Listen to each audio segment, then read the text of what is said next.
wide and 5 inches in height. So I'm going to change those. I'm going to enter them. And this is how big, so this is what my font needs to fit into, or else it's going to be too wide or too long to fit in onto my pouch. And you never want the text to be too close to the cutout of your box, or else it might get cut out of your box regulations and it might go off your thing or be too big, or it might even be too small. So with that, your page width of your actual vinyl that you're going to cut out is going to be a 12 width by 12 height. And this white space, as you can see, there's like a gray space down here because this white space is your vinyl. And you're going to place this wherever you want your vinyl to be cut out of.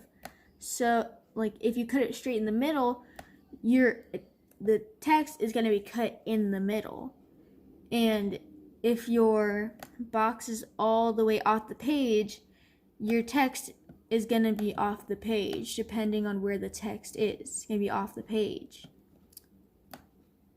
Now, I would suggest putting it somewhere near the corner so you still have a lot of space if you want to cut out something else and not wasting vinyl.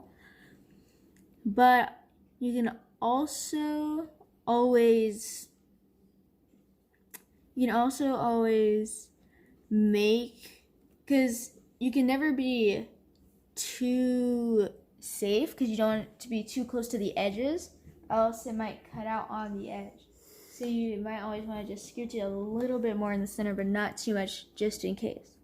And for your text, because once you group it and weld it, that you cannot change it anymore. That's your word. Happy Days is what you have. You cannot change it of anything anymore. So maybe you really like that font and you want to remember it. You can put text on the outside. It will not print out on anything because it is off the page, and you'll find the font that you like. Maybe it was the Acres Files, maybe it was the Alana, and you'll find it and you'll write it down. So maybe it was the Alana. So then you would take text, you put down and say Alana, just on the side to make sure. And whenever you do a change, you always want to click Save As and Save to Library. And you want to keep the studio, and the only thing you want to change is the untitled. So you can change that to whatever you remember it as. So maybe change it to the logo or change it to whatever the text is. And then that is saved as what it's going to be. And then once you have the thing that you want on it, so like this is what I'm gonna have on my art bag, is Frosted to Perfection. You always want to make sure the sizes are correct, and if you change anything, always remember save it as Save As. And then once you have that all planned out, you are going to take your vinyl over here and you are going to place it onto your sticky mat. As you can see, it's sticky, but not too sticky, and it's not sticky enough, because like if it's able to stick on your hands but it kind of comes off, that's good, because you don't want it to be too sticky where the vinyl won't come off of it, and you don't want it to be sticky enough where the vinyl could just slide off of it and it could ruin your cut. So you always want the glossy side to be on the back of the sticky, because you're going to be cutting out the matte side of the vinyl.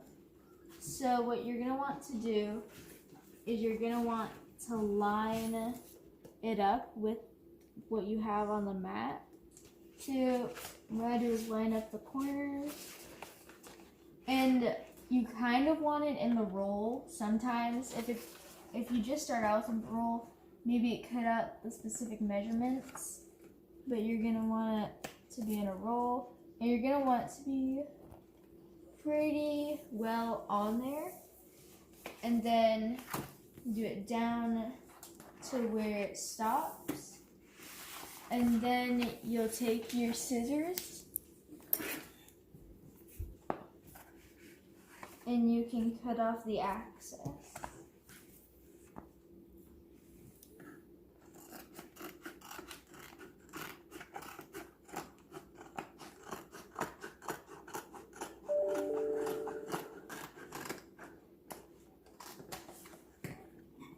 And then after cutting off the access, you always want to save your extra vinyl. And then, as you can see, the top is kind of lifting, and you don't want it to lift. So you can always put washi tape onto it, or any type of tape really, that won't stick to it too well, but keep it down.